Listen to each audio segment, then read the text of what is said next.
A lot of players find kite builds to be very unfun to play against, which I can definitely see, but it is a valid playstyle and something that can be done at least within land battles, so it's something certainly to be aware of, and it is definitely impressive when people can execute it well.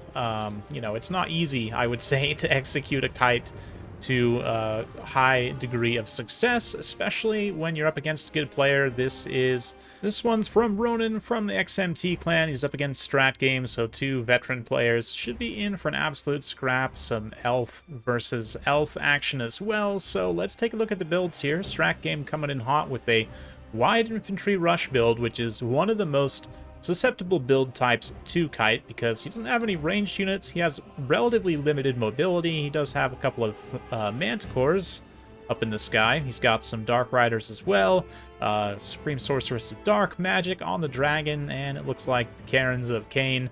The rest is all infantry. Now, granted, it is relatively quick for infantry. Black Arc Corsairs at 40 speed, Witch Elves at 44. We've got 4 each, or no, 3 Witch Elves, 4 of the Corsairs.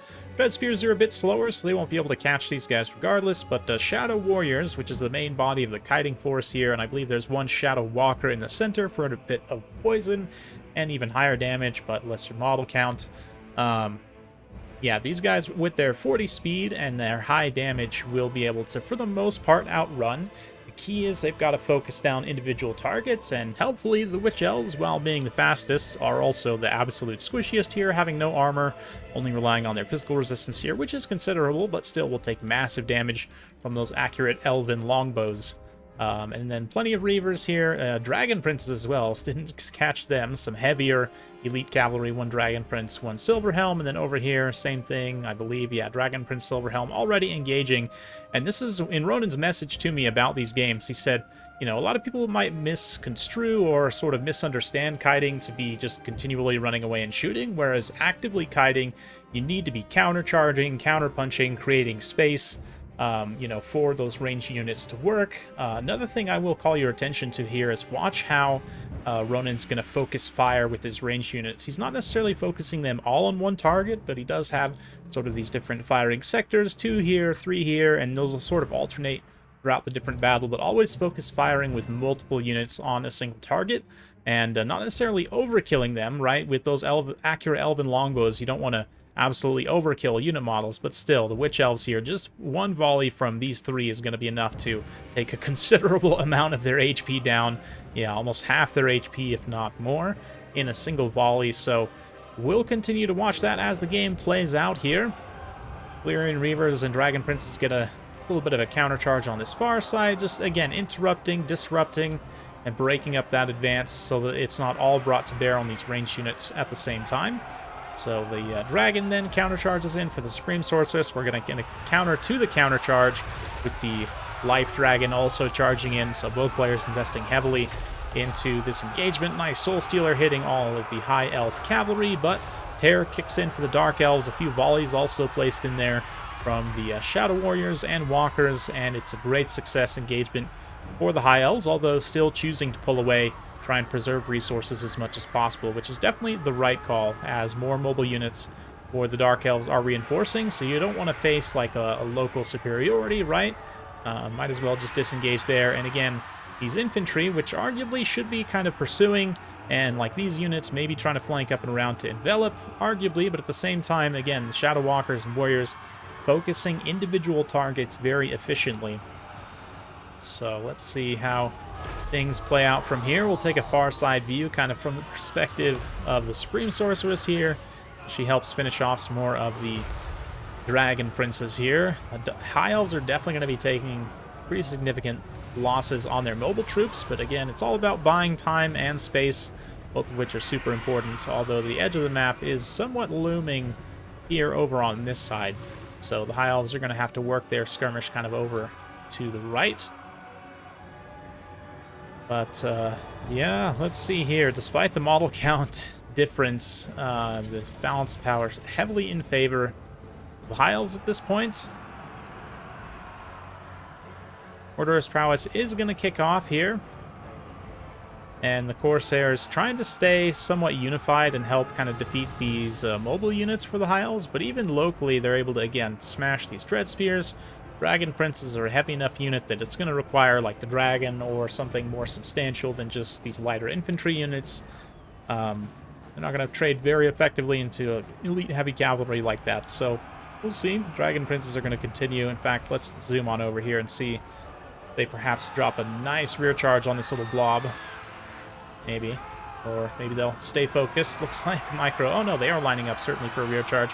But Helper and I are going to try and prevent that from happening by actively going against them, sort of moving out here in space, trying to get an attack order. And I'm not really sure where they're going, but regardless, they get interrupted there by the Silver Helms still engaging them from the other side. And Stratgame pulling back. I'm not sure exactly 100% why at this point. I guess just trying to keep his units together as much as possible, but the initiative kind of flips on its head here, and Ronan's able to push his archers forward and actually pressure pressure him away. Stratgame taking a charge on the Hellbrunei. They were not braced there, although they'll hold up somewhat better than other units. They've got some backing from some Corsairs, a couple of Witch Elves mixed in there as well. But as the Dragon Princes pull away, we see again a couple of Shadow Warriors firing in here. Over here, we've got the Walkers, and 2 more Warriors firing in here. So just keeping discipline, using that ammunition efficiently, and getting great value, no doubt. Can't wait to see the value on these archer units in the end card. Let's see. Pulling back again. Both players kind of reassessing, trying to reform their lines to a degree, but I do think would have benefited Stratgame to maybe try and be a little bit more aggressive with his infantry rather than pulling back so much. I mean, I get he doesn't want to get overextended and enveloped by these cavalry units, and he's looking for wins wherever he can get them, which makes sense to a degree, but at the same time, you're also trading out HP for that time, so it's hard to say whether that trade is worth it at the end. We'll fast forward a little bit here as both players, again, kind of re-engaged. These Silver Helms are not necessarily sacrificed, but used knowing that they're going to take some damage here. They're still pulled away to try and preserve them as much as possible, but just give it engagement, pull away. Again, it's part of that actively kiting, right? Is you got to be counterpunching and at least giving your opponent something to chew on so your range units aren't the ones getting chewed up, right? Anyway, we'll continue fast-forwarding a little bit as Stratgame continues to try and break whatever isolated cavalry units he can get his paws on. But unlike, I don't know where I was going to go with that. I was going to make a metaphor, something about Manticore's filthy paws, but you know what? Manticore is he's doing all right here. A little bit of Soul Stealer on the Life Archmage. Problem is, again, the support infantry is just running out of steam. That said, the Elven infantry is also running out of arrows. So perhaps with the Supreme Sorceress being so healthy, with the Manticore being so healthy, if they can together get a good engagement against the Life Mage, but with their final few volleys, Ronan's actually going to switch onto the Supreme Sorceress herself, which is definitely a great call. Try and do as much damage as possible so that single entity fight kind of flips. Terror Route also, a very timely Terror Route kicks in as a nice rear charge comes from these Dragon Princes who, short of an incredible series of Soul Stealers, not really much threat to them left at this point. And yeah, army losses quickly kicks in for the Dark Elves. So beautiful game by Ronan. Some people aren't going to like that, but certainly impressive to see a kite executed well, especially against a fairly wide rush build. Again, the infantry, all infantry, not all infantry, but primarily infantry rush builds are pretty vulnerable to something like this. Dark Elves definitely have a lot of tools that could potentially respond. You know, something like Scourge Runner Chariots help deal with the cavalry and also give High Elves something to maybe try and shoot out with their arrows, which it's not particularly efficient unless they can get really good contact, especially if the Scourge Runners are constantly running around. You know, it could also option for some more cavalry units of your own, right? Some more like Dark Riders and Cold One Knights, try and rush down the High Elves a little bit quicker with more cavalry. There's lots of things you can do. You know, bolt throwers to try and counter shoot, and then as long as you play forward, archers are going to have a hard time actually shooting the bolt throwers to death. So Dark Elves can take this a number of different ways. It's just kind of the build roulette nature of Warhammer. Stratgame got caught in a really unfavorable position with his build selection. Credit to Ronan, though, for executing it very well, which is not the easiest thing to do. The Dragon Princes surprisingly didn't get great value. None of the cavalry here, I'd imagine, is going to necessarily be cost-effective, but again, it's more so about blocking and disrupting and counterpunching. The real damage all comes from these ranged units, and Shadow Warriors definitely paying dividends more than their value back. Shadow Walkers even show their elite status by getting even more damage, just outshining all their compatriots. But there it is.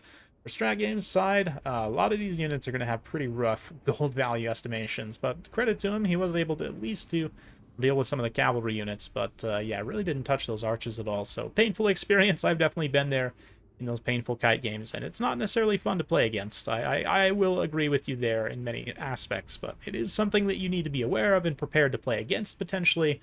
Or if you're one of those people that, enjoys playing in that style, more power to you. I'm not going to judge you too harshly, but it is something you need to be aware if you're going to try. It does take some skill to execute. So hopefully you guys enjoyed watching this. If you like this sort of content, be sure to like, subscribe, hit that bell notification. Every time I upload a new video, you'll be notified. Thanks again. We'll see you next time.